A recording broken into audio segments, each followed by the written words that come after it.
En la conferencia de hoy, el presidente Andrés Manuel López Obrador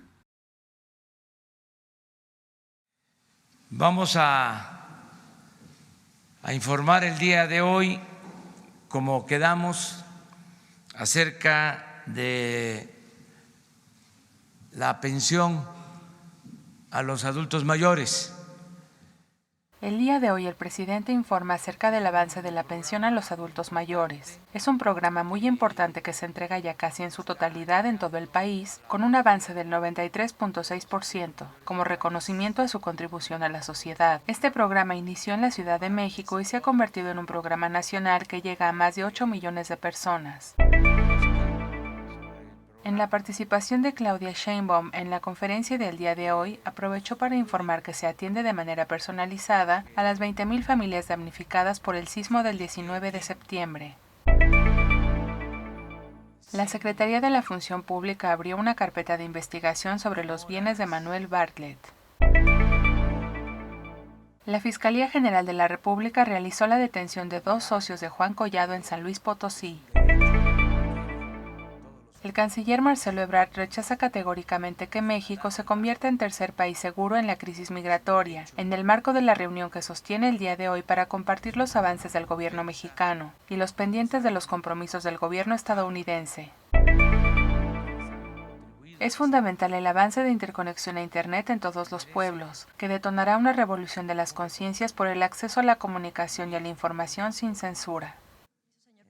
Pensión de adultos mayores. Los programas se llevan a cabo bajo el marco de entrega directa sin intermediarios y se entregan por medio de la Secretaría de Hacienda directo al beneficiario, con el fin de evitar que los recursos se diluyan en trámites burocráticos y en actos de corrupción. Con los ahorros, el plan de austeridad y el combate a la corrupción, esta pensión ha aumentado al doble y ahora es universal como un derecho, no como una dádiva, en recompensa por su contribución al desarrollo de México. El avance es del 93.6%, que significan 8.038.469, y la meta es de 8.592.492 beneficiarios. Las nuevas incorporaciones se atienden con los servidores públicos en los centros integradores. El registro es simple. Basta con llenar el formato para incorporarse a este plan de beneficios. La localización de los centros integradores se colocarán en la página próximamente. Banco de Bienestar. El plan que se tiene es tener 13,000 sucursales del Banco de Bienestar ubicadas en comunidades estratégicas.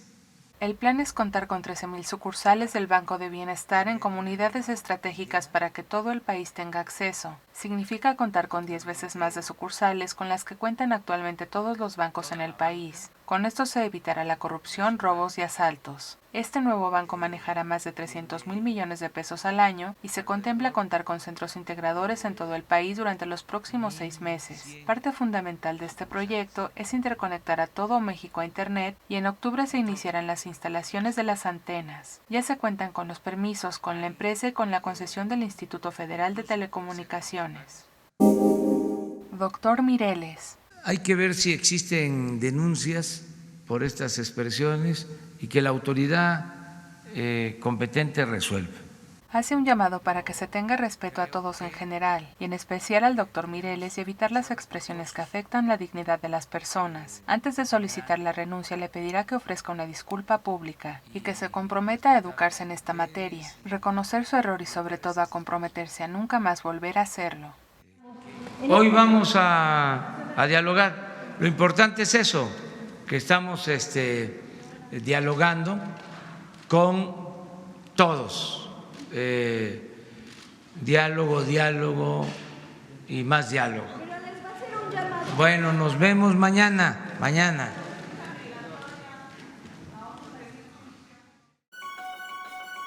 Ya estás informado.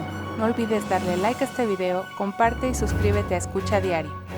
La conferencia del presidente Andrés Manuel López Obrador en 5 minutos o menos.